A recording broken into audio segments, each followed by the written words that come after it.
Yo, what's going on guys? HyperX here. Welcome back to another video for Halo Infinite, and today I want to talk about the campaign because Xbox just dropped a brand new video, a little look at the campaign, showing off some of the stuff we'll be able to get up to, some of the open world activities, some new weapons, new enemies, even some upgrades.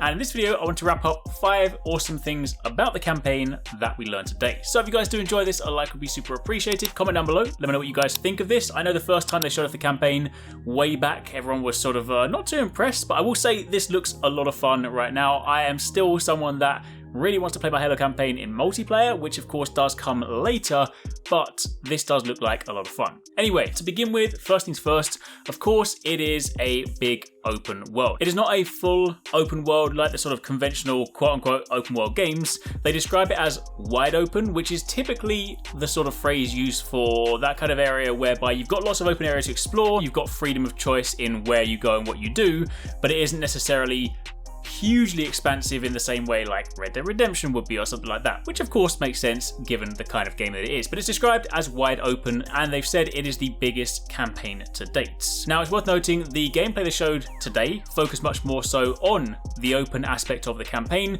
I'd be willing to bet there will still be all of the sort of signature cinematic Halo scripted moments, because honestly those are some of my favorites. It is definitely quite different to watch this video if you've played previous Halo games and you're sort of used to those scripted epic cinematic moments, and I'm sure this game will definitely deliver on those.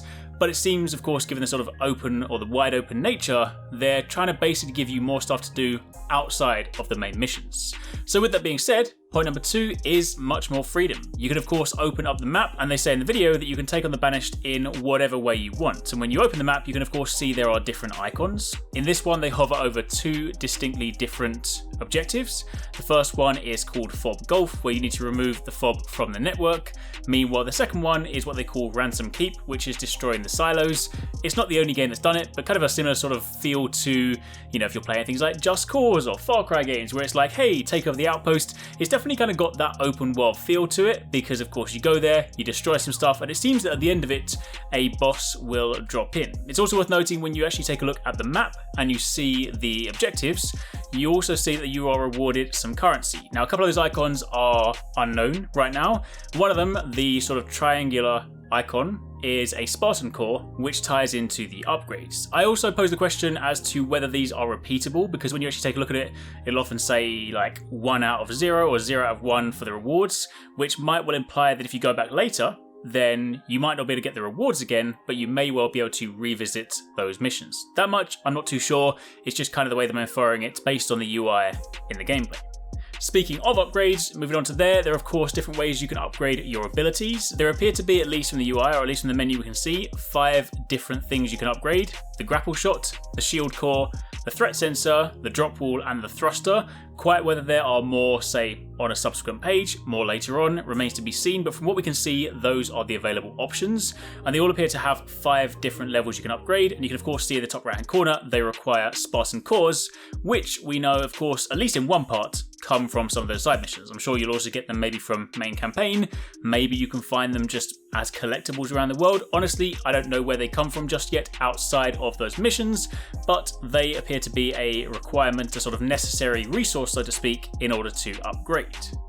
Moving on from there to point number 4, one of the things we see actually right near the beginning of the gameplay are the vehicle call-in stations. Of course, because it is an open or a wide open game world, there is lots of stuff to do, lots of kind of areas to explore, but of course that also means if you were going to run everywhere on foot, it will probably take quite a while. So they have these vehicle call-in stations, which it seems you have a variety of vehicles available. Quite whether that roster expands later on, maybe sort of once you find new vehicles, you have the ability to call them in at a later date. But either way, if you find these stations, you can then call in vehicles, they then get dropped in, and you can then use those to get around the world. And then finally, we've of course got to look at some new enemies. One of them they spoke about are the Agile Skimmers, these sort of flying type enemies.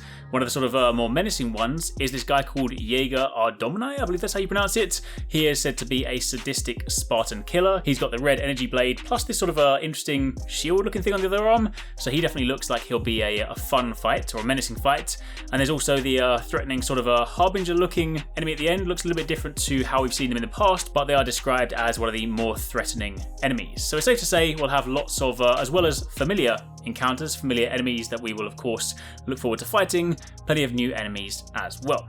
So for the time being, let's quick rundown on some of the stuff we saw in the new gameplay. Let me know in the comments down below what stood out to you guys. What are you most excited about? What do you think of this footage?